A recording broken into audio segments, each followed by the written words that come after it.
பரிசுத்த வேதாகமத்திலே அநேக செடிகளை பற்றி நாம் வாசிக்கிறோம். அநேக செடிகளை பற்றி சொல்லப்பட்டிருக்கிறது. அநேக மரங்களை பற்றி, அநேக விருட்சங்களை பற்றி சொல்லப்பட்டிருக்கிறது. ஸ்தோத்திரம். பரிசுத்த வேதாகமத்திலே என்னென்ன செடிகள் இருக்கிறது சொல்ல முடியுமா? சொல்லுங்க பார்க்கலாம், தெரிந்தவர்கள். என்ன செடி? சத்தமா சொல்லுங்க. திராட்சை செடி, மாதுளை செடி, மிருது செடி. சொல்றது சத்தமா சொல்லுங்க. மருதாணி செடி, கடுகு செடியா? அப்புறம் முட்செடி, சூறை செடி, சரி, ஆமணக்கு செடி. சரி, இந்த ஆசீர்வதிக்கப்பட்ட இந்த காலை நேரத்தில் வேதத்திலிருந்து ஒரு 3 செடிகளை பற்றி நான் இன்றைக்கு ஆண்டுடைய வார்த்தைகளை சொல்ல விரும்புகிறேன். ஸ்தோத்திரம். அந்த செடிகள் என்ன பாடத்தை கற்றுக் கொடுக்கிறது என்பதை நாம் தியானித்து, வேதாகமத்திலே சொல்லப்பட்ட 3 செடிகளை குறித்து நாம் தியானிக்க போகிறோம்.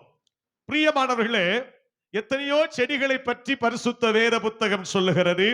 மிருது செடி, திராட்சை செடி, அலரி செடி, மாதுளன் செடி, வெள்ளைப்போல செடி, முட்செடி, சூறை செடி, ஆமணக்கு செடி போன்ற அநேக செடிகளை பற்றி வேதத்தில் நாம் பார்க்கிறோம். என்றாலும் ஒரு 3 செடிகளை மாத்திரம் உங்களுக்கு முன்பாக நான் வைக்க விரும்புகிறேன். பரிசுத்த ஆவியானவர் இதன் மூலமாய் நமக்கு சொல்லுகிற ஆண்டுடைய வார்த்தைகளை நீங்கள் கவனிக்கும்படி உங்களை அன்போடு கேட்கிறேன். தொடர்ந்து ஆண்டுடைய வார்த்தைக்கு நேராக உங்கள் சிந்தைகளை திருப்பி வைத்துக் கொள்ளுங்கள். கர்த்தர் உங்களை ஆசீர்வதிப்பாராக. முதலாவது செடியை குறித்து வாசிக்கலாம். யாத்திராகமத்தின் புஸ்தகம் 3ஆம் அதிகாரம் 1ஆம் வசனத்திலிருந்து 3 வசனங்கள் வாசிப்போம்.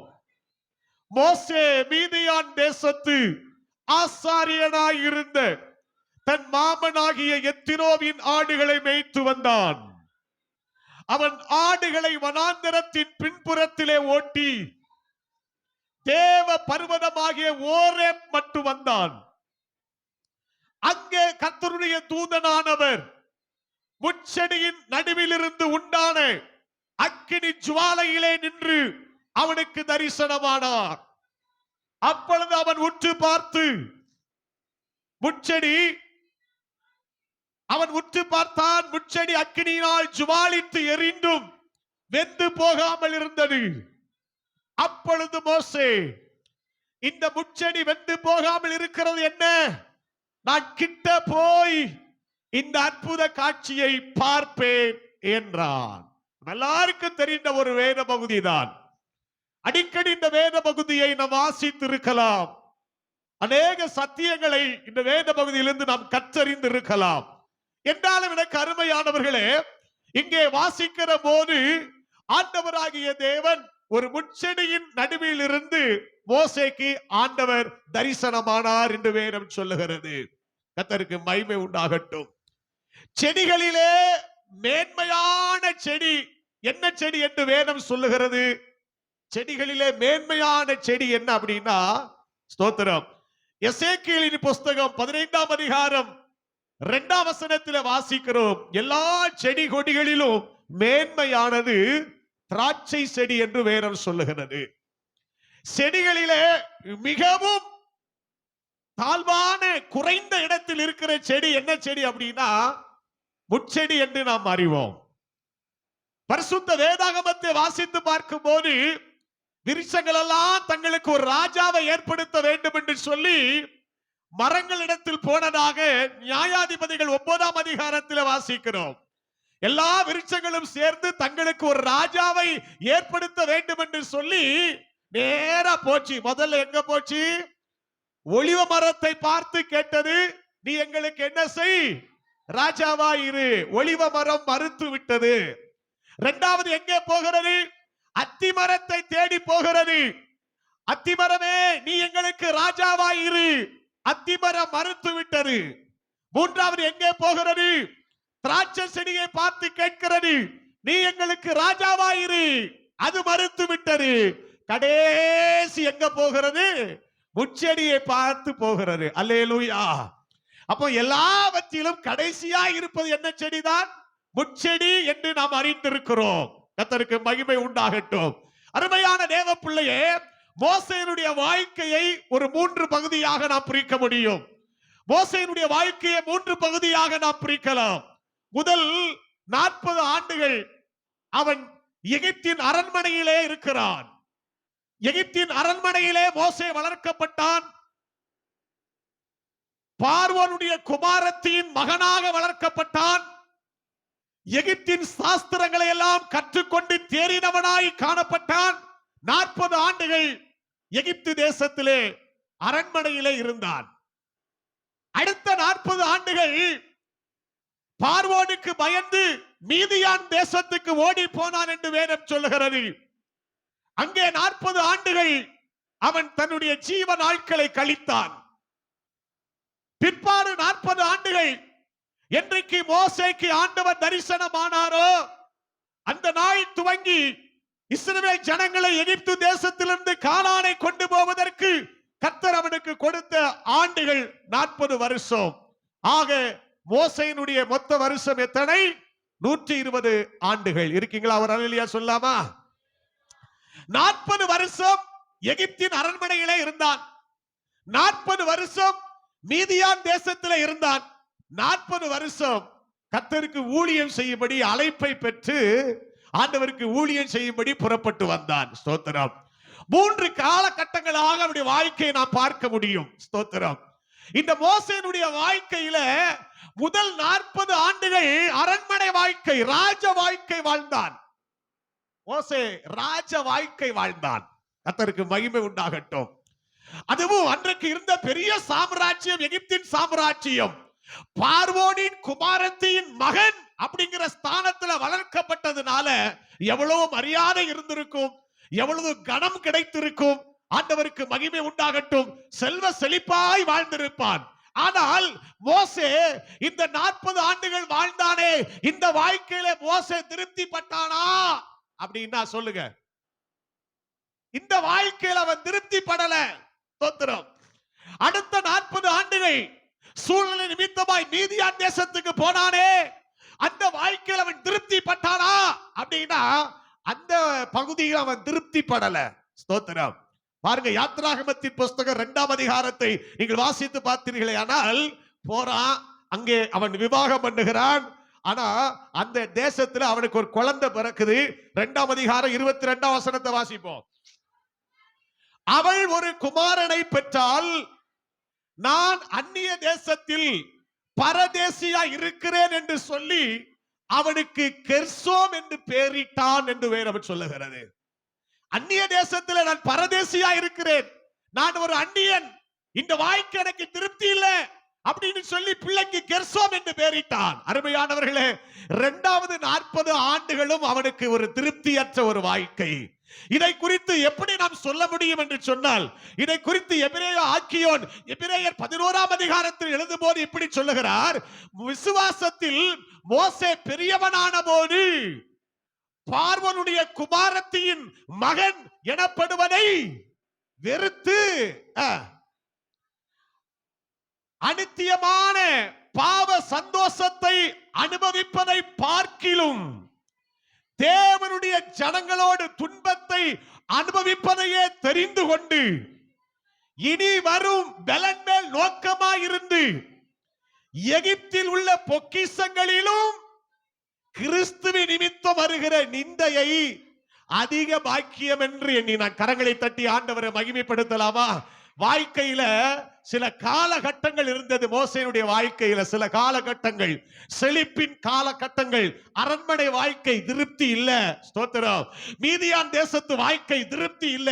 எதுல திருப்தி பட்டானா, என்றைக்கு கர்த்தர் தரிசனமாகி அவனை ஊழியத்திற்கு அழைத்து இஸ்ரவேல் ஜனங்களை எகிப்து தேசத்திலிருந்து அழைத்து கொண்டு போய் என்று சொன்னாரோ, அந்த தெய்வத்தின் பிள்ளைகளோடு கூட இருந்து அதுல துன்பம் வந்தாலும், அதுல கஷ்டம் வந்தாலும், அது நிமித்தம் அவமானம் வந்தாலும், அது நிமித்த நிந்தை வந்தாலும் அதையே பாக்கியமாக எண்ணினபடினாலே 3வது பகுதி மோசே அதிகமாய் தெரிந்து கொண்ட அந்த பகுதி அவன் தெரிந்து கொண்டான் என்று வேதம் சொல்லுகிறது. அல்லேலூயா.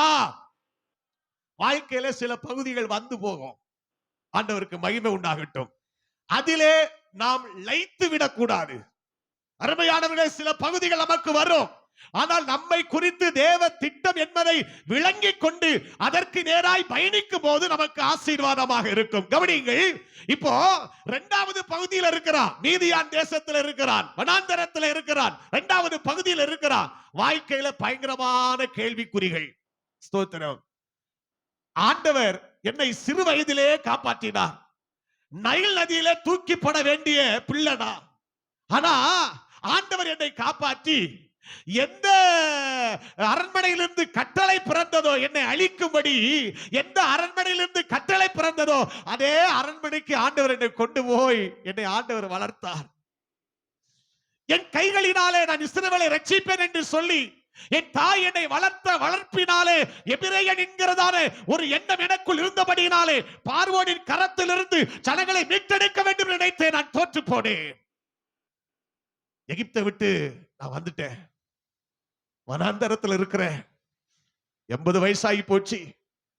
என் வாழ்க்கையில பல கேள்விக்குறிகள் இருக்கிறது. இதோடு என்னுடைய வாழ்க்கை மீதியான் தேசத்தோடு முடிந்து விடுமோ? நான் ஒரு அந்நியனா இருக்கிறேனே, நான் ஒரு பரதேசியா இருக்கிறேனே. மோசே பலவிதமான கேள்விக்குறிகளோடு கூட நாட்களை கடத்தி வந்த காலங்கள் அது. ஆண்டவருக்கு மகிமை உண்டாகட்டும். நான் இப்படி யோசிக்கிறேன், மோசே ஒரு முட்செடியை போலத்தான் இருந்தான். மோசேனுடைய வாழ்க்கையிலே ஒரு முட்செடியை போல ஒரு வாழ்க்கை வாழ்ந்து கொண்டிருந்தான். அவனுடைய வாழ்க்கையிலே இருக்கிற போகிற பாதைகள் அவனுக்கு ஒரு மன திருப்தியை கொடுக்க முடியவில்லை. அப்படிப்பட்ட ஒரு சூழ்நிலையில தான் 80 ஆண்டுகள் முடிகிற அந்த காலகட்டங்களிலே கர்த்தர் அவனுக்கு ஒரு தரிசனத்தை காண்பித்து, அந்த தரிசனத்திலே மோசேக்கு என்னெல்லாம் செய்யணுங்கிற ஊழியத்தையே அந்த தரிசனத்திலே கர்த்தர் காண்பித்து விட்டார் என்று நான் விசுவாசிக்கிறேன். ஒரு அல்லேலூயா சொல்லாமா? நல்ல சத்தமா அல்லேலூயா சொல்லுங்க பார்க்கலாம். அல்லேலூயா. அருமையான தேவ பிள்ளையே, மோசே ஒருவேளை ஆண்டவரே என்னுடைய வாழ்க்கை ஒரு முட்செடியை போல இருக்கிறது, ஆண்டவரை தனித்து விடப்பட்டவனாக இருக்கிறேன், கேட்பாரற்ற பாத்திரத்தை போல் இருக்கிறேன், பரதேசியா இருக்கிறேன், விசாரிப்பற்றவனாய் இருக்கிறேன், எல்லாராலும் ஆண்டவரே நான் சிறியவனா இருக்கிறேன், எல்லாராலும் ஒதுக்கப்பட்டவனா இருக்கிற ஆண்டவரே, தூர தேசத்துல வந்து இருக்கிறேன், என்ன செய்ய முடியும் என்கிற ஒரு கேள்விக்குறியோடு வாழ்ந்து கொண்டிருந்த அந்த மோசேக்கு அந்த தரிசனத்திலே ஒரு பாடத்தை சொல்லிக் கொடுக்கிறார். ஒரு முட்செடியின் மூலமாய் ஒரு பாடத்தை சொல்லிக் கொடுக்கிறார். அருமையான தேவ பிள்ளையே, அன்றைக்கு ஆண்டவர் காட்சி அருளின அந்த காட்சி இன்றைக்கு நம்முடைய வாழ்க்கைக்கு ஏற்றதா இருக்கிறது. அந்த முட்செடி என்ன பாடத்தை சொல்லிக் கொடுக்கிறது என்பதை வேதத்தின் வாயிலாய் நாம் உற்று கவனிக்கிற போது ஆண்டவர் அந்த முட்செடியில் இருந்து அவனுக்கு ஆண்டவர் தரிசனமானார். ஒரு அல்லேலூயா சொல்லாமா? அல்லேலூயா. கர்த்தருக்கு மகிமை உண்டாகட்டும். முதல் காரியம் என்னவென்று சொன்னால், மோசே உன்னுடைய வாழ்க்கை ஒரு முட்செடியாக இருந்தாலும் உன் வாழ்க்கையில நான் உன் கூட இருக்கிறேன் என்பதை கர்த்தர் முதலாவது வெளிப்படுத்தினார். இருக்கீங்களா? ஸ்தோத்திரம். இந்த காலை வேளையில பரிசுத்த ஆவியானவர் சொல்ற வார்த்தை என்ன அப்படின்னா, உங்கள் வாழ்க்கை ஒருவேளை முட்செடியை போல் இருந்தாலும், உங்கள் வாழ்க்கை இருக்கிற எல்லா செடியை விட தாழ்ந்தவராக இருந்தாலும் உங்களோடு கூட கர்த்தர் இருக்கிறார் என்று எத்தனை பேர் விசுவாசிக்கிறீங்க? அல்லேலூயா. உன் பிள்ளை இவ்வளவுதானான்னு கேட்டாங்க ஈசாயை பார்த்து. உன் பிள்ளை இவ்வளவுதானா? இல்ல, இன்னும் ஒருத்தர் இருக்கிறாயா, அவனை அதிகமா நாங்க கண்டுகொள்ள மாட்டோம், அதிகமாய் அவனை நாங்க முன்னிறுத்த மாட்டோம், இன்னும் ஒருத்தர் இருக்கிறான், அவன் முச்செடியை போல இருக்கிறான். அவனை கொண்டு வந்தார்கள். கர்த்தர் சொன்னார், இவன் தான், இவனை அபிஷேகம் பண்ணு என்று சொன்னார். தீர்க்க தரிசனமாய் சொல்லுகிறேன், அருமையான தேவ பிள்ளையே, குடும்பத்தில் இருக்கிற இடத்துல, சமுதாயத்தில் ஒருவேளை உங்க வாழ்க்கை ஒரு முச்செடியை போல இருந்தாலும் ஆண்டவராகிய தேவன், தரிசனமாகிற தேவன், உன்னை அழைத்த தேவன், உனக்கு பேர் சொல்லி அழைத்த தேவன், உன்னை அபிஷேகித்த தேவன் உன்னோடு கூட இருக்கிறார் என்பதை மறந்து போகாதிருங்கள். அல்லேலூயா. கர்த்தர் உங்களோடு கூட இருக்கிறார். ஆண்டவருக்கு மகிமை உண்டாகட்டும். ஆண்டவர் இந்த முட்செடியின் நடுவிலே ஆண்டவர் அவனுக்கு தரிசனமானார் என்று வேதம் சொல்லுகிறது. கர்த்தர் அவனுக்கு தரிசனமானார். அப்ப விசுவாசிக்கணும், என்னுடைய வாழ்க்கை ஒரு முட்செடியை போல இருந்தாலும் என்னோடு கூட கர்த்தர் இருக்கிறார். நம்ம விசுவாசிக்கணும், என்னோடு கூட கர்த்தர் இருக்கிறார். அல்லேலூயா. என் கூட கர்த்தர் இருக்கிறார். கர்த்தருக்கு மகிமை உண்டாகட்டும். இரண்டாவது பாருங்கள், அந்த வசனத்தை வாசித்து பார்க்கும் போது வாசிக்கலாம். 2ஆம் வசனம். அங்கே கர்த்தருடைய தூதனானவர்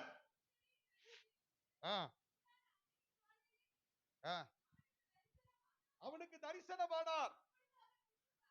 அப்போது அவன் உற்று பார்த்தான். முச்செடி அக்கினியால் ஜுவாலித்து எரிந்தும் அது வெந்து போகாமல் இருந்தது. 2ஆம் முதல் சொன்னேன், முச்செடியா இருந்தாலும் அந்த முச்செடிக்குள்ளும் கர்த்தர் உன்னோடு கூட இருக்கிறார். அந்த வாழ்க்கைக்குள்ளும் கர்த்தர் உன்னோடு கூட இருக்கிறார். நீ தேளுகளுக்குள் குடியிருந்தாலும் கர்த்தர் உன் கூட இருக்கிறார். அல்லேலூயா. ஆண்டவருக்கு மகிமை உண்டாகட்டும். பரிசுத்த வேதம் சொல்லுகிறது, அந்த முச்செடியின் நடுவிலே கர்த்தர் அவனுக்கு தரிசனமானார். அந்த முச்செடி அக்கினியினால் ஜுவாலித்து எரிகிறது. அந்த முச்செடி அக்கினியினால் ஜுவாலித்து எரிகிறது. ஆனா முச்செடி என்ன செய்யல? வெந்து போகல. என்ன விளங்கிக் கொள்ளுகிறோம்? முச்செடியா இருக்கிற ஒன்ன எத்தனையோ விதவிதமான அக்கினி உன்னை சோதிக்க வந்தாலும், உன்னை பரிசித்து பார்க்க வந்தாலும், உன்னை அழிக்க வந்தாலும், உன்னை நிர்மூலமாக்க வந்தாலும், எத்தனையோ சோதனைகள் உன்மேல் புரண்டு வந்தாலும் நீ ஒரு நாள் வெந்து போக மாட்டேங்கிறத ஆண்டவர் சொல்லி கொடுக்கிறார். ஒரு அல்லேலூயா சொல்லாமா? மோசே, நான் உன் கூட இருக்கிறேன் என்று சொன்னார். 2வது சொல்லுகிறார், நான் உனக்கு ஒரு ஊழியத்தை வைத்திருக்கிறேன், நான் உனக்கு ஒரு எதிர்காலத்தை வைத்திருக்கிறேன், நான் என்னுடைய திட்டத்தை உன் மூலமாய் நிறைவேற்ற போகிறேன். ஒரு பெரிய ஊழியம் உனக்கு இருக்கிறது.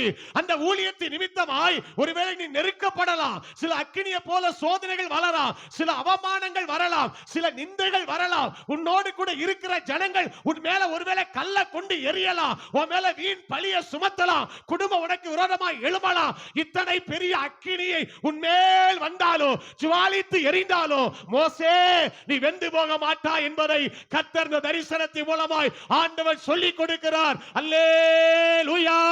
எனக்கு அருமையான தேவ பிள்ளையே, நீ ஒரு முச்செடியை போல் இருந்தாலும் பரிசுத்த ஆவியானவர் சொல்லுகிறார், உனக்கு எதிராக எத்தனை அக்கினி வந்தாலும், எத்தனை அக்கினி பரீட்சை வந்தாலும், எத்தனை சோதனை வந்தாலும், எத்தனை அவமானம் வந்தாலும், எத்தனை நிந்தனை வந்தாலும், எத்தனை பழி சொற்கள் வந்தாலும், எத்தனை காரியங்கள் உனக்கு விரோதமாய் நேரிட்டாலும் நீ வெந்து போக மாட்ட.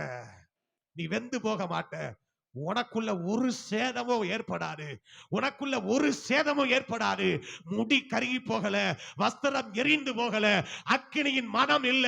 அப்படி பாதுகாத்த கர்த்தர் இன்றைக்கு நம்மை பாதுகாக்க போதுமானவராய் இருக்கிறார். நீ தண்ணீரை கடக்கும் போது நான் உன்னோடு கூட இருப்பேன். நீ ஆறுகளை கடக்கும் போது அவைகள் உன்மேல் புரளுவதில்லை. நீ அக்கினியில் நடந்தாலும் வேகாது இருப்பாய். அக்கினி ஜுவால உன்னை பற்றாது. இருக்கீங்களா? அல்லேலூயா சொல்லாமா? ஸ்தோத்திரம். நீ வெந்து போக மாட்ட மோசே, நீ வெந்து போக மாட்ட. நீ அக்கினி சோதனைக்கு நின்னு பிடிப்ப. உன்னிடத்தில் ஒரு சேதமும் வராது என்பதை ஆவியானவர் அவனுக்கு வெளிப்படுத்துகிறார். ஆமென். அல்லேலூயா. ஸ்தோத்திரம். முதல்ல சொன்னேன், உன் வாழ்க்கை முச்செடியா இருந்தாலும் கர்த்தர் உன் கூட இருக்கிறார். ஸ்தோத்திரம். 2வது, உன் வாழ்க்கையில எத்தனையோ சோதனைகள் உனக்கு விரோதமாக வந்தாலும் அந்த சோதனையில நீ எரிந்து போக மாட்ட, நீ வெந்து போக மாட்ட, நீ மூழ்கி போக மாட்ட, நீ அணைஞ்சு போக மாட்ட. ஒரு சேதமும் உனக்குள்ள காணப்படாது. கர்த்தர் அப்படி உன்னை நடத்துவார் என்று ஆண்டவர் மோசேக்கு தன்னை வெளிப்படுத்தினார். அல்லேலூயா. கர்த்தருக்கு மகிமை உண்டாகட்டும். பிரியமானவர்களே, அது அக்கினியால் ஜுவாலித்து எரிந்தும் வெந்து போகாமல் இருந்தது. இப்ப மோசே பார்க்கிறார், இந்த முச்செடி அக்கினியினால் வெந்து போகாமல் இருக்கிறது. என்ன? இந்த கிட்ட போய் இந்த அற்புத காட்சியை பார்ப்பேன் என்றான். அல்லேலூயா. ஸ்தோத்திரம். 3வது, வெந்து போகாமல் இருப்பது என்னது அப்படின்னா ஒரு அற்புதம். Price the Lord. வெந்து போகாமல் இருப்பது ஒரு அற்புதம். அக்கினி பற்றி எரிந்து வெந்து போகாமல் இருப்பது ஒரு அற்புதம். இன்னைக்கு நீங்களும் நானும் உயிரோடு இருப்பது ஒரு அற்புதம். ஆமென் சொல்லுங்க. அல்லேலூயா. அற்புதத்துல பெரிய அற்புதம் என்னப்பா அப்படின்னா, இயேசு என்னை ரட்சித்தது பெரிய அற்புதம். இயேசு என்னை தெரிந்து கொண்டது பெரிய அற்புதம். இதுவரைக்கும் நான் ஜீவனோடு இருப்பது இந்த உலகத்தில் இருக்கிற எல்லா அற்புதத்திலும் பெரிய அற்புதம். நல்ல கரங்களை தட்டி ஆண்டவரை மகிமைப்படுத்தலாமா? Price the Lord. இதுவரைக்கும் ஜீவனோடு இருப்பது பெரிய அற்புதம். அருமையானவர்களே, அப்ப ஆண்டவர் சொல்லுகிறார், உன் கூட இருப்ப, நீ ஒரு நாள் சோதனைக்கு வெந்து போக மாட்ட. அது மாத்திரமல்ல, உன்னுடைய கண்கள் அற்புதத்தை பார்க்கும் என்று கர்த்தர் ஞாபகப்படுத்துகிறார், வெளிப்படுத்துகிறார். உன் கண்ணு அற்புதத்தை பார்க்கும். முதல்ல அந்த அற்புத காட்சியை மோசே பார்த்தான். எனக்கு அன்பானவர்களே, என்றைக்கு மோசே இந்த அற்புத காட்சியை பார்த்தானோ அன்றைக்கே அவனே ஒரு அற்புதமாய் மாறிவிட்டான். ஸ்தோத்திரம்.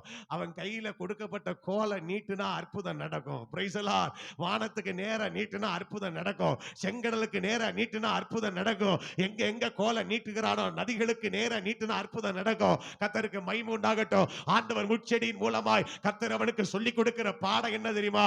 உன்னை கொண்டு நான் அற்புதத்தை நடப்பிப்பேன். அதை இன்றைக்கு முட்செடியிலே அந்த நடுவிலே நான் இன்றைக்கு ஆரம்பித்து விட்டேன். மோசே, தொடர்ந்து உன்னை கொண்டு நான் அற்புதத்தை செய்வேன். 10 விதமான வாதைகளை செய்வேன், அற்புதத்தை ஏற்படுத்துவேன் என்று சொல்லி முட்செடியை போல இருந்த மோசேனுடைய வாழ்க்கையில அற்புதம் நிறைந்த மோசேயாய் கர்த்தர் மாற்றினார். ஹல்லேலூயா. ஸ்தோத்திரம். ஆண்டவருடைய அதிசயமான செயல்களை பாருங்கள். ஆண்டவர் எவ்வளவு நல்லவராக இருக்கிறார். ஸ்தோத்திரம். ஒன்றுமில்லாமல் இருந்த ஒரு மனுஷனை ஆண்டவர் தெரிந்தெடுத்து தேடி வந்து, ஸ்தோத்திரம், அவனுக்கு கர்த்தர் தரிசனத்தை கொடுத்து வெந்து போக மாட்டேங்கிறத கர்த்தர் வெளிப்படுத்தி இப்ப சொல்றாரு, இன்றைக்கு உன்னை நான் அற்புதமா மாத்த போறேன்பா. எத்தனை பேருங்க விசுவாசிக்கிறீங்க நம்ம கொண்டு கர்த்தர் அற்புதம் செய்வார்? நான் சொல்ற வார்த்தை அப்படியே நீங்க விசுவாசித்து ஆமேன்னு சொல்லணும். உங்களை கொண்டு தேவன் அற்புதத்தை செய்வார். நீங்க இருக்கிற இடத்துல அற்புதமா இருப்பீர்கள். ஏசாயாவுக்கு ஆண்டவர் கொடுத்த வாக்குப்படி நானும் எனக்கு தந்த பிள்ளைகளும் எப்படி இருப்போம்? ஆமா, அற்புதங்களா இருப்போம், அடையாளங்களா இருப்போம். ஒரு ஆமேன் சொல்லுங்க பார்க்கலாம். நீங்களும் உங்கள் பிள்ளைகளும் தேசத்துக்கு அற்புதங்களா இருப்பீர்கள், அடையாளங்களா இருப்பீர்கள். உங்களை கொண்டு தேவன் அற்புதங்களை செய்வார். உங்களை கொண்டு தேவன் அதிசயங்களை செய்வார். உங்களை கொண்டு தேவன் பிரமிக்கத்தக்கதான காரியத்தை கர்த்தர் செய்வார். தேவனால் செய்யக்கூடாத அதிசயமான காரியம் ஒன்று உண்டோ? அல்லேலூயா. அற்புதம் நடக்கும். உங்க மோசே கோலை நீட்டினா அற்புதம் நடந்தது போல நான் ஜெபிச்சா அற்புதம் நடக்கும். நம்ம ஜெபிச்சா அதிசயம் நடக்கும். ஸ்தோத்திர. விசுவாசித்து அப்படியே ஆண்டவரை மகிமைப்படுத்துங்க பார்க்கலாம். அப்படிப்பட்ட கிருபைகளை வருகிற நாட்களில் கர்த்தர் கொடுக்க விரும்புகிறார். ஸ்தோத்திரம். அப்படியே அந்நிய பாஷைகளை பேசி ஆண்டவரை மகிமைப்படுத்துங்க பார்க்கலாம். நீங்க ஜெபிச்சா அற்புதம் நடக்கும். நீங்க துதிச்சா அற்புதம் நடக்கும். நீங்க இருக்கிற இடத்துல அற்புதம் நடக்கும். கோலை நீட்டினா அற்புதம் நடக்கும். உங்கள் செயல்களிலே அற்புதம், உங்கள் கிரியைகளிலே அற்புதம், உங்கள் குடும்பத்திலே அற்புதம், உங்கள் மூலமாய் அற்புதம், தேசத்திலே அற்புதம். ஹல்லேலூயா. கர்த்தர் செய்ய போகிறார். என்றைக்கு முட்செடியின் நடுவில் அந்த அற்புத காட்சியை கர்த்தர் அவனுக்கு காண்பித்தாரோ அன்றிலிருந்து அற்புதம் அற்புதம் அற்புதம். எகிப்து தேசத்திலிருந்து கானானுக்கு போகிற வரைக்கும் அற்புதம். அருமையான தேவ பிள்ளையே, அற்புதம் அற்புதம் அற்புதம் நடந்து கொண்டே இருந்தது. நடந்து கொண்டே இருந்தது. வஸ்திரம் பலசா போகாததே அற்புதம். பாதரட்ச தேய்ந்து போகாதிருந்ததே அற்புதம். அல்லேலூயா. வானத்திலிருந்து இதுவரைக்கும் யாரும் பெறாத மன்னாவை பெற்றது அற்புதம். ஸ்தோத்திரம். எத்தனை அற்புதம் பாருங்க. ஆண்டவர் அற்புதர். விசுவாசிக்கிறீங்களா? ஒரு அல்லேலூயா சொல்லாமா? அல்லேலூயா. ஸ்தோத்திரம். அப்ப முட்செடி, முதலாவது செடி முட்செடி கற்றுக் கொடுக்கிற பாடம் என்ன அப்படின்னா, கர்த்தர் என் கூட இருக்கிறார். சொல்ல சொல்ல ஆமென் சொல்லுங்க. கர்த்தர், நான் முட்செடியா இருந்தாலும் புறக்கணிக்கப்பட்ட பாத்திரமா இருந்தாலும் கர்த்தர் என்னோடு கூட இருக்கிறார். ஸ்தோத்திரம். அருமையானவர்களே, முட்செடியாய் இருக்கிற எனக்கு விரோதமாய் எத்தனையோ அக்கினியை போன்ற சோதனைகள் என் மேல் பற்றி எரிந்தாலும் ஒரு நாளும் நான் வெந்து போக மாட்டேன். அல்லேலூயா. முட்செடியை போல இருக்கிற என்னை கொண்டு கர்த்தர் தேசத்துக்கும் பட்டணத்திற்கும் ஆண்டவர் குடும்பத்துக்கும் அற்புதம் செய்வார். அல்லேலூயா. நல்ல கரங்களை தட்டி ஆண்டவரை மகிமைப்படுத்தலாமா? தோத்திரம் தோத்திரம் தோத்திரம் தோத்திரம் தோத்திரம். சரி, இரண்டாவது செடியை குறித்து வாசிக்கலாம். 1 ராஜாக்களின் புஸ்தகம் 19ஆம் அதிகாரம் 4ஆம் வசனம். 1 ராஜாக்கள் 19:4. அவன் வனாந்தரத்தில் ஒரு நாள் பிரயாணம் போய் ஒரு சூரை செடியின் கீழ் உட்கார்ந்து தான் சாக வேண்டும் என்று கோரி, போதும் கர்த்தாவே, என் ஆத்துமாவை எடுத்துக்கொள்ளும், நான் என் பிதாக்களை பார்க்கிலும் நல்லவன் அல்ல என்று சொல்லி படுத்துக்கொண்டு நித்திரை பண்ணினான். அவனை தட்டி எழுப்பி, எழுந்திரு, போஜனம் பண்ணு என்றார். இப்போ எலியாவுடைய வாழ்க்கையை சற்று திரும்பி பாருங்கள். எலியா எலியா அப்படின்னு சொன்னாலே அதுல ஒரு வல்லமை இருக்கத்தான் செய்கிறது. அல்லேலூயா. எலியான்னு சொல்லும் போது வானத்திலிருந்து அக்கினியை இறக்கினவன், வானத்தை திறந்தவன். ஸ்தோத்திரம். இப்போ வேதத்துல வாசிக்கிறோம், ஒரு நாள் எலியாவுக்கு ஒரு காதுல ஒரு செய்தி வருகிறது. என்ன செய்தி? ஒவ்வொரு நாளை இந்நேரத்தில் உன் பிராணனுக்கு நான் உன்னை செய்ய போறேன். என்ன செய்ய போறேன்? 2ஆம் வசனத்தை வாசிங்க. அப்பொழுது யேசபேல் எலியாவிடத்தில் ஆள் அனுப்பி, ஒவ்வொருடைய பிராணனுக்கு செய்யப்பட்டது போல நாளை இந்நேரத்தில் உன் பிராணனுக்கு செய்யாதே போனால் தேவர்கள் அதற்கு சரியாகவும் அதிகமாகவும் எனக்கு செய்ய கடவுள் என்று சொல்ல சொன்னார். இப்போ எலியாவுக்கு இந்த செய்தி வருது.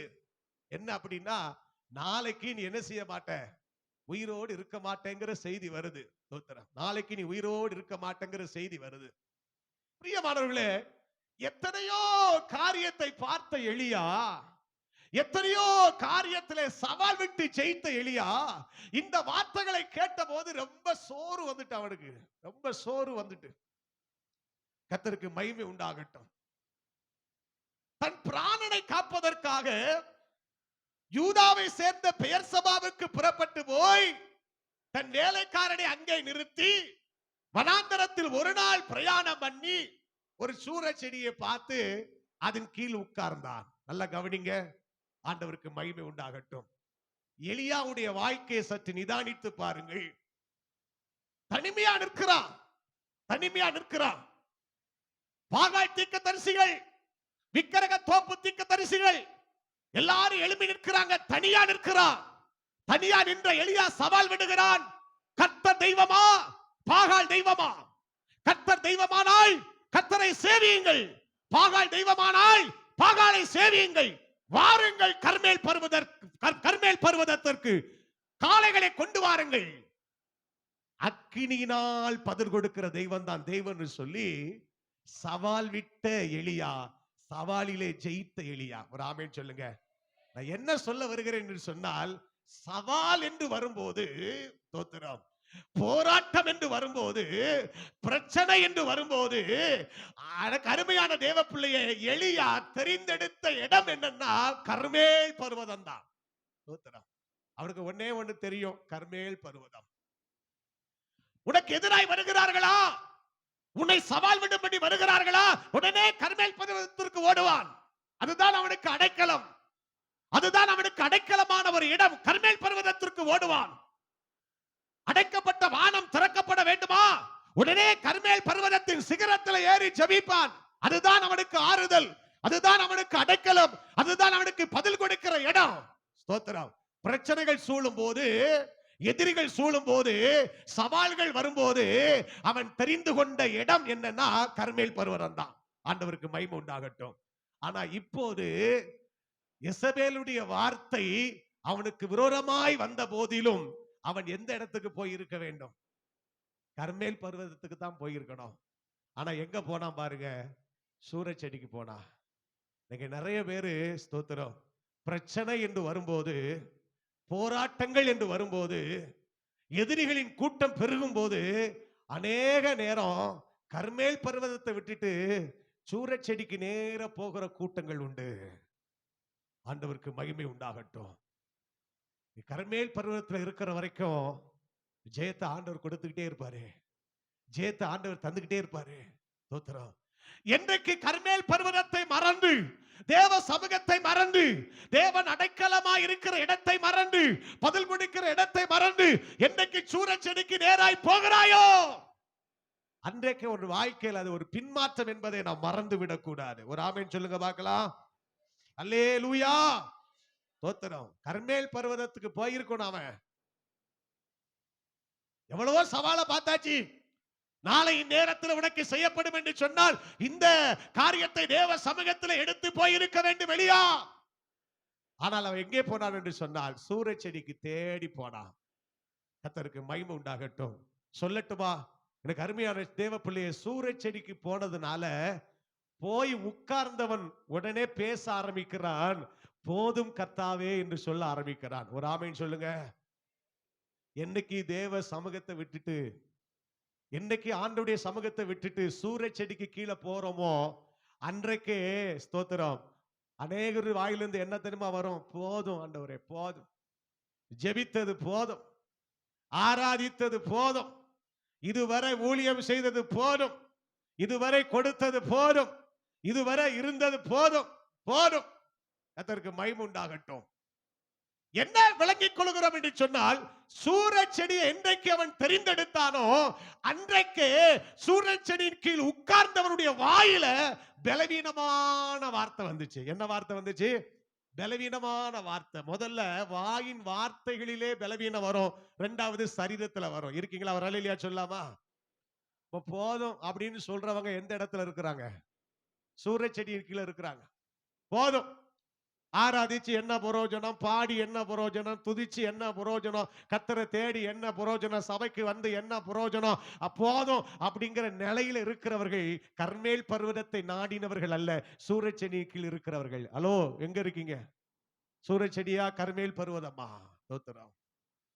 அவன் சொல்லுகிறான் போதும். அப்படியானால் சூரச் செடி கற்றுக் கொடுக்கிற பாடம், சூரச் செடி உன்னை பலவீனனாய் மாற்றும். சூரச் செடி உன்னை பலவீனனாய் மாற்றும். பலவீனமான வார்த்தைகளை பேச வைக்கும். நீ எந்த சூழ்நிலையிலும் கர்மேல் பர்வதத்தில் நிக்கணும், தேவ சமூகத்துக்கு ஓடி போகணும், அங்கே முழங்கால் படியிடணும், அங்கே நோக்கி கதறணும். அதை விட்டுட்டு நீ மனுஷ வார்த்தையை கேட்டு நீ என்றைக்கு சூரச் செடியை தேடி போகிறாயோ அன்றைக்கு வாழ்க்கையிலே பலவீனமான வார்த்தைகளை பிசாசு பேச வைப்பான். அல்லேலூயா, ஸ்தோத்திரம். பிரியமானவர்களே, எந்த சூழ்நிலையில கடந்து போனாலும் திடகாத்திரமான வார்த்தைகளை பேச கர்த்தர் நம்மோடு கூட இருக்கிறார். ஆமென் சொல்லுங்க. பவுல அடிச்சாங்க, பவுல அடிச்சு செத்துட்டான்னு போட்டுட்டு போயிட்டாங்களாம். ஸ்தோத்திரம். அவன் எழும்பி மீண்டும் கர்த்தருடைய வார்த்தைகளை பிரசங்கம் பண்ண ஆரம்பித்தான். சீசர்களை திடப்படுத்த ஆரம்பித்தான். பிரியமானவர்களே, கையும் காலையும் கட்டி வைத்தார்கள், தொடுமரத்திலே கட்டி வைத்தார்கள். கர்த்தரை பாட ஆரம்பித்தான். அன்றைக்கெல்லாம் அவர்கள் கர்மேல் பர்வதத்தை நாடினார்களே தவிர சூரச் செடியின் கீழ் தேடி போகல. அப்படியானால் சூரச் செடியின் கீழ் படுத்திருந்த அவன், உட்கார்ந்திருந்த அவன் பலவீனமான வார்த்தைகளை பேசுகிறான். போதும் கர்த்தாவே, என் ஆத்துமாவை எடுத்துக்கொள்ளும் என்று சொல்லுகிறான். நான் உயிரோடு இருந்து என்ன பிரயோஜனம்? எனக்கு எத்தனை பேர் சொல்றோம், எனக்கு அன்பானவர்களே, உயிரோடு இருக்கிறது பார்க்கலும் செத்தா நல்லா இருக்குமே. குடும்ப பாடுகள் அதிகமாகும் போது, வேதனைகள் அதிகமாகும் போது, நெருக்கங்கள் அதிகமாகும் போது, இடுக்கண்கள் சூழும் போது நம்ம சொல்றோம், உயிரோடு இருந்து என்ன பிரயோஜனம்? செத்து போயிடலாமே. விசாரிக்க ஒருவரும் இல்லையே, கரம் நீட்ட ஒருவரும் இல்லையே, தூக்கிவிட ஒருவரும் இல்லையே. இந்த பாடு எத்தனை நாள் எனக்கு? இந்த பாடு எத்தனை நாள் நான் போராடணும்? எத்தனை நாள் நான் வேதனைப்படணும்? எத்தனை நாள் நான் கஷ்டப்படணும்? போரு கர்த்தாவே, என் ஆத்துமாவை எடுத்துக்கொள்ளும். அப்ப சொல்லுகிறேன், முதலாவது சூரச் செடி உன்னை பலவீனப்படுத்தும். கர்த்தருக்கு மகிமை உண்டாகட்டும். இரண்டாவது சூரச் செடி உன் ஓட்டத்தை தடுத்து நிறுத்தும். நீ ஓடிட்டே இருக்கிற ஆளு, ஆனா இன்னைக்கு உன் ஓட்டம் தடுக்கப்படுகிறது என்று சொன்னால் உன் ஓட்டத்தை தடுப்பது சூரச் செடி. கர்த்தருக்கு மகிமை உண்டாகட்டும். அதுக்கு முந்தின அதிகாரத்துல கடைசி வசனத்துல ஆகாப்புக்கு முன்னால் ஓடினான். ஓடின கால்கள் இப்போது உட்கார்ந்து இருக்கிறது. சூரச் செடி கீழ் உட்கார்ந்து, ஸ்தோத்திரம். பிரியமானவர்களே, படுத்து நித்திரை செய்தான் என்று பார்க்கிறோம். ஓட்டத்தை தடுத்து நிறுத்துவது சூரச் செடி. அழைக்கப்பட்ட நீ, அபிஷேகம் பண்ணப்பட்ட நீங்கள், கர்த்தர் உங்களை அழைக்கிற வரைக்கும், கர்த்தர் கொடுத்த பலன் இருக்கிற வரைக்கும் கர்த்தருக்காய் ஓட கர்த்தர் நமக்கு கிருபை தருவாராக. ஆமென் சொல்லுங்க. அல்லேலூயா. ஓட்டத்தை பிசாசு தடுக்க நினைப்பான். கர்த்தருக்கு மகிமை உண்டாகட்டும். ஓட்டத்தை தடுக்க நினைப்பான். சூரச் செடி உன்னை பலவீனப்படுத்தும், உன் ஓட்டத்தை தடுக்கும். கர்த்தருக்கு மகிமை உண்டாகட்டும். அது மாத்திரமல்ல, சூரச் செடி உன்னை தனிமைப்படுத்தும். அவனுக்குள்ள ஒரு தனிமை உணர்வு வருகிறது.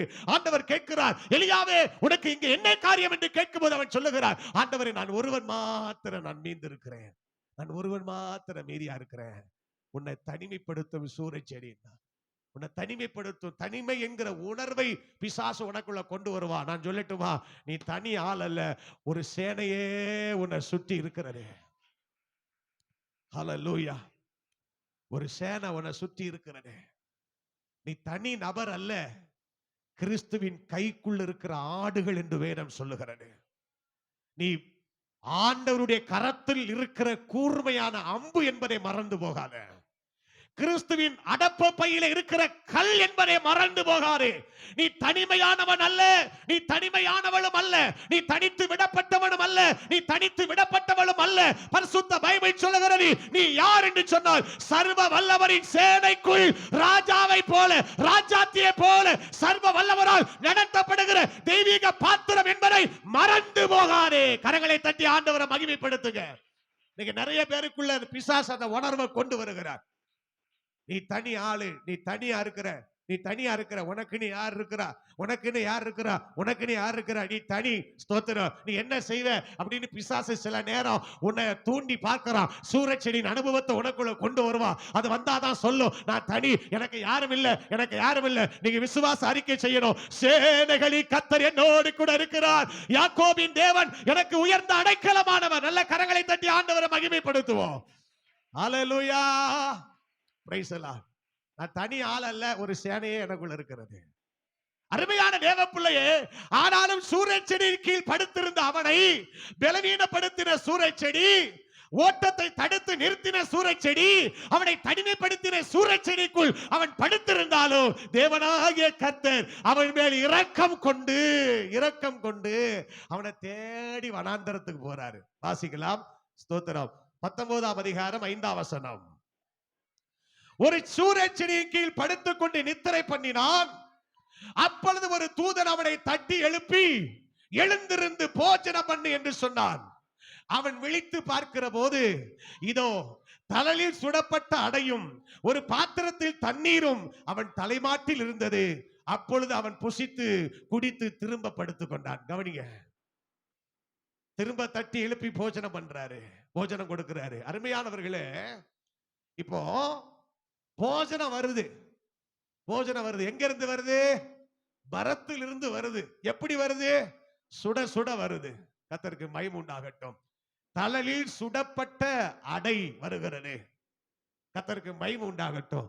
இப்போ ஆண்டவர் போஜனம் கொடுக்கிறார். வார்த்தை என்பது போஜனத்திற்கு அடையாளம். கொஞ்சம் கவனிங்க, வார்த்தை என்பது போஜனத்துக்கு அடையாளம்.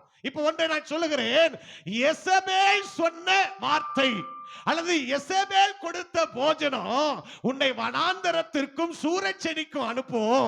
கர்த்தர் கொடுத்த போஜனமோ உன்னை ஓரே பெண்கிற தேவ பர்வதம் மட்டும் உன்னை கொண்டு போகும். நல்ல கரங்களை தட்டி ஆண்டவரை மகிமைப்படுத்தலாமா? ஸ்தோத்திரம். மனுஷன் கொடுத்த போஜனம், மனுஷன் கொடுத்த போஜனம், எசபேல் சொன்ன வார்த்தை, எசபேலின் போஜனம், எசபேல் சொன்ன வார்த்தை அவனை சூரச்செடிக்கு நேராக போக வைத்தது. ஆனால் சுட சுட ஆண்டவர் கொடுத்த அந்த அடையும் அந்த ஆசீர்வாதமான அந்த அப்பமும் தண்ணீரும் அவனை ஓரே பெண்கிற தேவ பர்வதம் மட்டும் கொண்டு போனது. எனக்கு அருமையான தேவ பிள்ளையே, ஸ்தோத்திரம். எசபேல் கொடுக்கிற வார்த்தை நம்ம சூரச்செடி கொண்டு போயிடும். மனுஷனுடைய வார்த்தையை தூக்கி நம்ம தலையில வைக்க வேண்டாம். மனுஷனுடைய வார்த்தைகளை தூக்கி நம்ம பெருசா நினைக்க வேண்டாம்.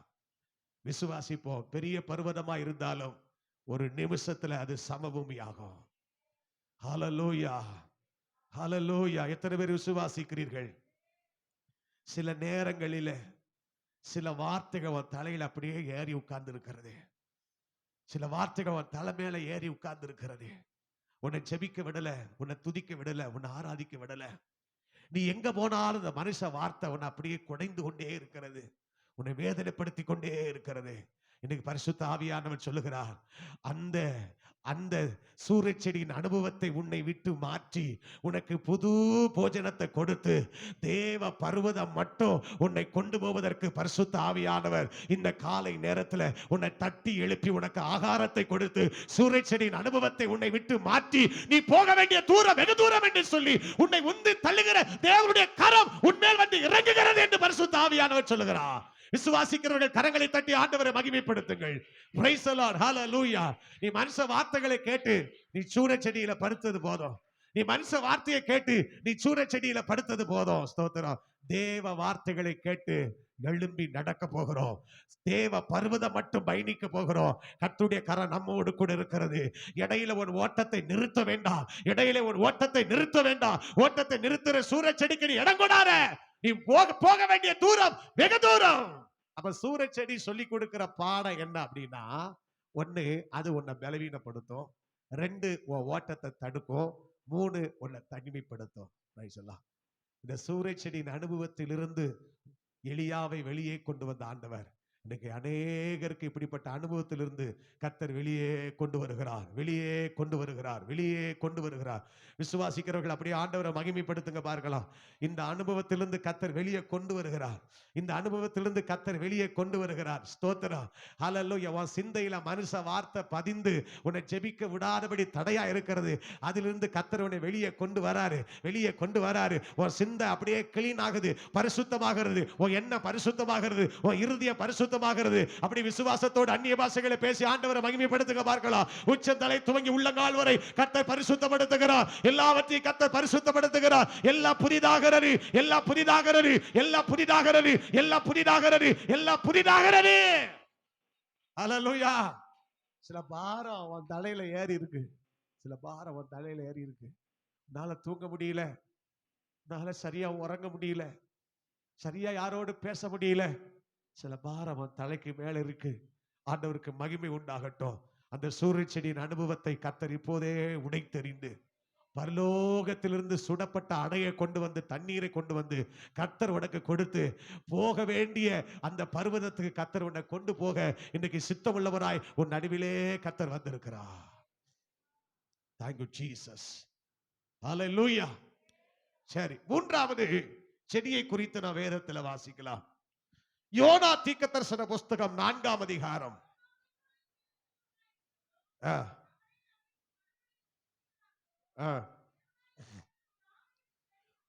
ஒரு ஆமணக்கு செடியை முளைக்க கட்டளையிட்டு அதை அவன் மேல் ஓங்கி வளர பண்ணினார். அந்த ஆமணக்கின் மேல் யோனா மிகவும் சந்தோஷப்பட்டான். கவனியுங்கள். தோத்திரம். யோனாவை பற்றி நாம் வேதத்தில் வாசிக்கிறோம். கர்த்தர் அவனை முதலாக நினிவேக்கு போக சொன்னார். எங்கே போனான்? தர்சீசுக்கு போனான். தர்சீசுக்கு போனான். மறுபடியும் ஆண்டவர் அவனை சரிப்படுத்தி மறுபடியும் கர்த்தர் நினிவேக்கு கொண்டு வராரு. இப்போ நினிவே பட்டணத்துக்கு விரோதமாய் நீ பிரசங்கம் பண்ணுன்னு சொல்றாரு. நினிவே பட்டணத்துக்கு விரோதமா பிரசங்கம் பண்ணுன்னு சொல்றாரு. பிரசங்கம் விரோதமா பண்றான். 40 நாள், இன்னும் 40 நாள் நினிவே பட்டணம் கவிக்கப்படும் அப்படின்னு செய்தி வருது. உத்தரம் பிரசங்கம் பண்றாரு. 40 நாள் நினிவே பட்டணம் கவிக்கப்படும் சொல்லிட்டு இந்த நினிவேக்கு என்ன நடக்கும்னு சொல்லி பார்க்கும்படி நகரத்துக்கு வெளியே கூடாரம் போட்டு யோனா உட்கார்ந்து இருக்கிறான். ஆண்டவருக்கு மகிமை உண்டாகட்டும். பாருங்க, ஆண்டவர் யோனா பிரசங்கித்த பிரசங்கத்தை ஜனங்கள் கேட்டு உணர்வடைந்து தங்கள் பாவத்தை எல்லாம் விட்டு மனம் திரும்பி தேவ சமூகத்துல ஜெபம் பண்ணிட்டு இருக்கிறாங்க. கர்த்தர் பார்க்கிறாரு, இந்த நினிவே மக்களுக்கு ஆண்டவர் இறங்கிட்டாரு. இது யோனாவுக்கு எண்ணத்தை உண்டாக்கியது, கோபத்தை உண்டாக்கியது, விசனத்தை உண்டாக்கியது. கோபம் வருது, அவனுக்கு விசனம் வருது. 4:1 சொல்லுகிறது, யோனாவுக்கு இது மிகவும் விசனமாய் இருந்தது. அவன் கடுங்கோபம் கொண்டு கர்த்தரை நோக்கி விண்ணப்பம் பண்ணி, கர்த்தாவே, நான் என் தேசத்தில் இருக்கும் போதே இதை நான் முன்னமே இது நிமித்தம் தானே நான் தர்சீசுக்கு ஓடி போனேன். நீர் இரக்கமும் மன உருக்கமும் நீடிய சாந்தமும் மிகுந்த கிருபை உள்ளவர் என்று மனஸ்தாபப்படுகிறவருமான தேவன் என்று அறிவேன். இப்போது கர்த்தாவே, என் பிராணனை என்னை விட்டு எடுத்துக்கொள்ளும். நான் உயிரோடு இருக்கிறதை பார்க்கிறது சாகிறது நல்லது. என் பிரசங்கத்தை கேட்டு நீர் ஜனங்களுக்கு செய்யல, அதனால நான் உயிரோடு இருக்க விரும்பல.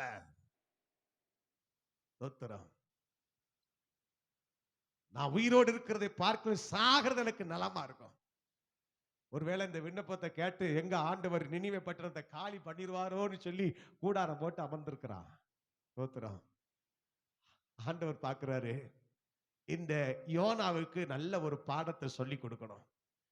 இந்த யோனாவுக்கு ஒரு புத்தி புகட்டணும். அவனை அவனுடைய மனமடிவுக்கு நீங்களாக்கணும் அப்படின்னு சொல்லி ஆண்டவர் என்ன செய்தார் பாருங்கள். யோனா இருக்கிற இடத்துல ஒரு ஆமணக்கு செடியை கர்த்தர் வளர விட்டாராம். இருக்கீங்களா? அவர் அல்லேலூயா சொல்லாமா? ஒரு ஆமணக்கு செடியை வளர விட்டாராம். ஒரு ஆமணக்கு செடி திடீர்னு வளருது. திடீர்னு ஆமணக்கு செடி வளர்கிறது. எத்தனை நாள்ல வளர்ந்துச்சு? ஒரே நாள்ல. இவன் அதற்கு இது நட்டு வைக்கல, தண்ணி ஊத்தல, இது வளர அவன் பிரயாசப்படல. ஒரே ராத்திரியில வளர்ந்து நிக்கி. ஒரே ராத்திரியில வந்த ஆமணக்கு செடி. அந்த ஆமணக்கு செடி நிமித்தம் யோனாவுக்கு என்ன வருகிறது? எப்பா பயங்கர சந்தோஷம். யோனாவுக்கு பயங்கர சந்தோஷம். ஏன் தெரியுமா? அவன் அவன் தலையில ஏற்கனவே முடி கிடையாது. தோத்திரம். அது அவனுக்கு எப்படி இருந்துச்சான்? நிழலா இருந்துச்சான். நிழலா இருந்துச்சான். அது அவனுக்கு நிழலா இருக்கு. அருமையானவர்களே, அது நிமித்தம் அவனுக்கு சந்தோஷம் வருகிறது. திடீர்னு வந்த சந்தோஷம், திடீர்னு வந்த மகிழ்ச்சி. கர்த்தருக்கு மகிமை உண்டாகட்டும். அதுல ரொம்ப சந்தோஷப்படுறான். ஒரு சத்தியத்தை நான் உங்களுக்கு சொல்லட்டும் அன்பானவர்களே, தோத்திரம். திடீர்னு சில சந்தோஷம் வரும். திடீர்னு வந்த சந்தோஷம் நிரந்தர சந்தோஷம் அல்ல, திடீர் சந்தோஷம். 10 நிமிஷம் சந்தோஷம், அரை மணி நேரம் சந்தோஷம், ஒரு நாள் சந்தோஷம். இது எல்லாம் உனக்கு ஒரு ஆமணக்கு செடியை போல. ஏன் ஆராதனைக்கு வரல? இன்னைக்கு விருந்தாள் வந்துட்டாங்க, ஆராதனைக்கு வரல. அந்த விருந்தாள் தான் உனக்கு ஒரு ஆமணக்கு செடி. கர்த்தருக்கு மகிமை உண்டாகட்டும். பொங்கி ஆக்குறது கர்த்தருடைய நாளிலே, அதுதான் உனக்கு ஒரு ஆமணக்கு செடி.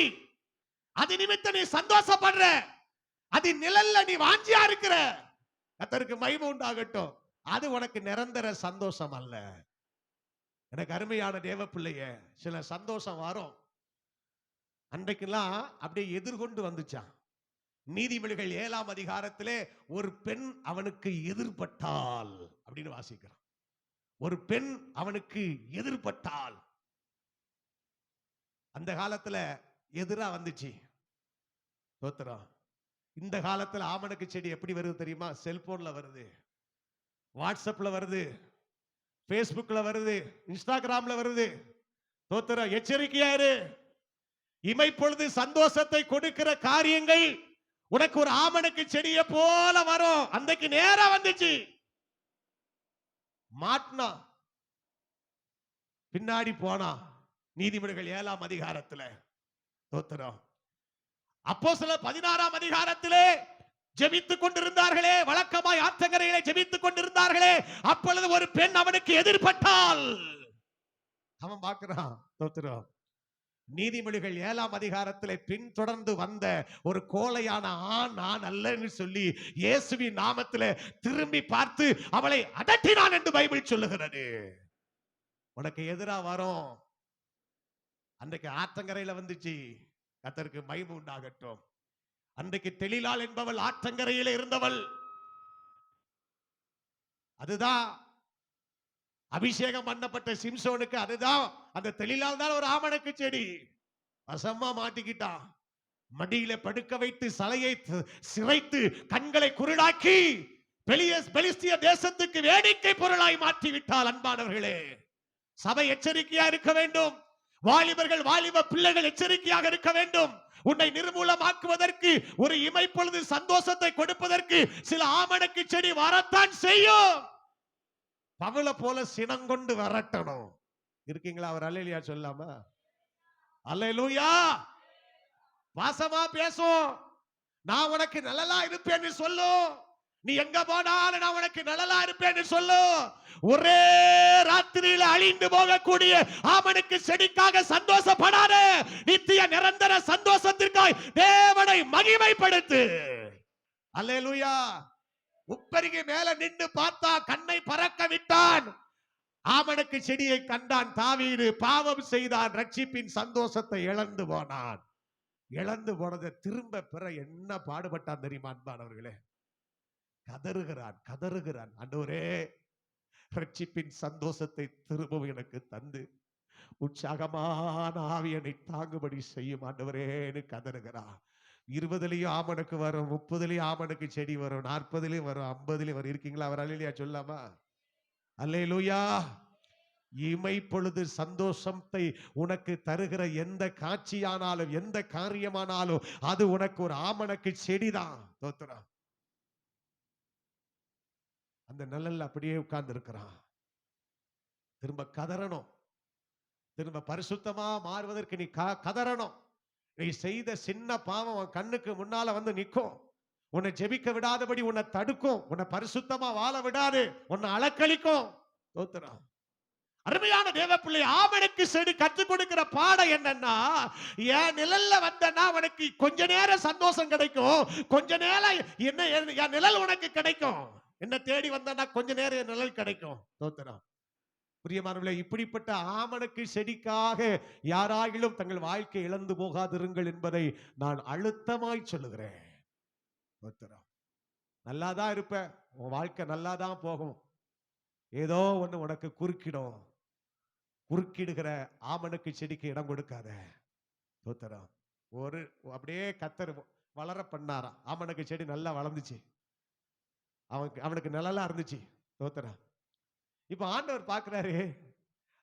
ஆண்டவர் பார்க்கிறாரு. இப்ப என்ன செஞ்சார் பாருங்க. ஒரு கீழ் காற்றை ஆண்டவர் கட்டளையிட்டார். ஒரு காற்றை கட்டளையிட்டார். அந்த உஷ்ணமான காற்று வீசின போது இப்ப யோனா தலையில என்ன செய்யுது?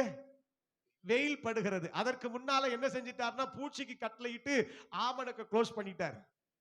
ஆமணக்கு செடியை அந்த பூச்சி அரித்து போட்டது. இப்போ கீழ்காற்றை வரவிட்டார். அது வருதுனால யோனாவுடைய தலையில வெயில் படுது. அப்ப அவன் சொல்றான், நான் உயிரோடு இருக்கிறதை பார்க்க நான் சாகிறது எனக்கு நலமா இருக்கும் என்று சொன்னான். இப்படி சொல்லுவான அவர் எதிர்பார்த்துட்டு தான் இருந்தார். இப்ப சொல்றாரு. இப்ப அவனை பார்த்து கேட்கிறாரு 10ஆம் வசனத்துல, அதற்கு கர்த்தர், நீ பிரயாசப்படாததும் நீ வளர்க்காததும் ஒரு ராத்திரியிலே முளைத்ததும் ஒரு ராத்திரியிலே அழிந்து போனதுமான ஆமணக்குக்காக பரிதவிக்கிறாயே யோனாவே. ஒரே ராத்திரியில முளைச்சது, ஒரே ராத்திரியில வளர்ந்தது, ஒரே ராத்திரியில அழிஞ்சு போச்சு. இந்த ஆமணக்குக்காக இது அரிச்சு போச்சு, இலையெல்லாம் போச்சு, எல்லாம் காஞ்சி போச்சுன்னு நீ பரிதாபப்படுறியே. என் நிலைமையை யோசித்து பார்த்தாயா? இந்த ஜனங்கள் என்னுடையவர்கள், இந்த நினைவே பட்டணத்தார் என்னுடையவர்கள். வலது கைக்கும் இடது கைக்கும் வித்தியாசம் தெரியாத 1,20,000 பேர்கள் என்னுடையவர்கள். நான் சிருஷ்டித்தவர்கள். அவர்கள் செத்து போவதை, அவர்கள் நிர்மூலமாக்கப்படுவதை நினைத்து நான் பரிதபியாமல் இருப்பேனோ? அல்லேலூயா. அப்பதான் யோனாவுக்கு புத்தியே வருது. ஒரு ஆமென் சொல்லுங்க.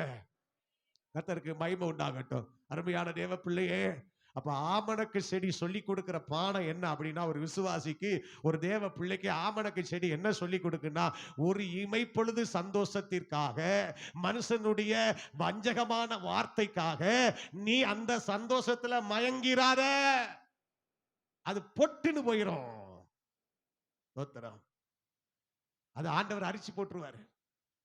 அது நிரந்தர சந்தோஷம் அல்ல. கர்த்தர் கொடுக்கிற சந்தோஷம் தான் நிரந்தர சந்தோஷம், நித்திய சந்தோஷம். ஒரு ஆமென் சொல்லுங்க பார்க்கலாம். என்ன சந்தோஷம்? நிரந்தர சந்தோஷம், நித்திய சந்தோஷம். அல்லேலூயா. ஸ்தோத்திரம். மாறாத சந்தோஷம், யாரும் எடுக்க முடியாத சந்தோஷம். என் சந்தோஷத்தை, என் சமாதானத்தை நான் உங்களுக்கு வைத்து போகிறேன் என்று கர்த்தர் சொன்னார். பிரியமானவர்களே, நல்ல வாழ்க்கையில ஏதோ ஒரு பகுதியில யாரோ ஒருவர் மூலமாய் உனக்கு இமைப்பொழுது சந்தோஷம் கிடைப்பதற்காக உன் வாழ்க்கையை தொலைத்து போடாதே. அது உனக்கு ஒரு ஆமணக்கு செடி. தேவ சமூகத்தை இழப்பதற்கு, மனுஷ சந்தோஷத்தினாலே தேவ சமூகத்தை இழப்பதற்கு அது காரணமாய் இருந்தால் அது உனக்கு ஒரு ஆமணக்கு செடி. இன்னைக்கு தேவ சமூகத்துல சொல்லணும். கடந்த நாட்கள் எத்தனையோ ஆமணக்கு செடியை நீ பார்த்திருக்கலாம். இன்னைக்கு சொல்ல, ஆண்டவரே, இப்படிப்பட்ட பாவத்துக்கு என்னை விலக்கி மறைத்து உங்க இருதயத்தை எனக்கு தந்து நீங்க கொடுக்கிற சந்தோஷத்தினால, சமாதானத்தினால என்னை நிரப்புங்க ஆண்டவரேன்னு சொல்லும் போது, தோத்திரம், இந்த இமைப்பொழுது சந்தோஷத்திலே களி கூறுகிற அனுபவத்தை கர்த்தர் மாற்றி நித்திய சந்தோஷத்திற்கு நேராக கர்த்தர் நம்மை அழைத்து செல்வார். எத்தனை பேர் ஆமென் சொல்வீங்க? அல்லேலூயா. தோத்திரம். 3 செடியை குறித்து நான் உங்களுக்கு சொன்னேன். ஒன்று முட்செடி, இன்னொன்று சூறை செடி, இன்னொன்று ஆமணக்கு செடி. முட்செடி நமக்கு என்ன பாடத்தை கற்றுக் கொடுக்கிறது? நான் அவன் கூட இருக்கிறேன். நீ அக்கினியிலே நடந்தாலும், வெந்து போக மாட்டேன், உன்னை கொண்டு நான் அற்புதம் செய்வேன். ஆமென் சொல்லுங்க. சூரச்செடி சொல்லுகிறது, என்கிட்ட வராத, நீ பலவீனனா மாறிடுவ. என்கிட்ட வராத, உன் ஓட்டத்தை நான் தடுத்துருவேன். என்கிட்ட வராத, உன்னை நான் தனிமையா ஆக்கிடுவேன் அப்படின்னு சூரச்செடி கற்றுக் கொடுக்கிறது. ஆமணக்கு செடி சொல்லுகிறது, என்ன தேடி வராத, திடீர்னு நான் போற ஆளு, திடீர்னு வார ஆளு. இந்த சந்தோஷம் நிரந்தரமான சந்தோஷம் அல்ல. கர்த்தர்கிட்ட போன ஆமணக்கு செடி சொல்லி கொடுக்கிறது. அருமையான தேவ பிள்ளை, இன்றைக்கு தீர்மானம் எடுப்போம். ஸ்தோத்திரம். கர்த்தர் மாத்திரம் எனக்கு போதும். ஆண்டவர் கொடுக்கிற சந்தோஷம் மாத்திரம் எனக்கு போதும். தேவன் கொடுக்கிற சந்தோஷம் மாத்திரம் எனக்கு போதும். ஹல்லேலூயா, ஹல்லேலூயா, ஹல்லேலூயா. அந்த சந்தோஷத்துல மாத்திரம் நான் களிகூறுவேன் என்று சொல்லி ஆண்டவருடைய சமூகத்தில் நம்ம அப்படியே ஒப்பு கொடுக்க போகிறோம். எல்லாரும் அப்படி முழங்கால் படியிடுவோம். ஹல்லேலூயா. இயேசுவே ஸ்தோத்திர ஆண்டவரே. ஹல்லேலூயா, ஹல்லேலூயா, ஹல்லேலூயா.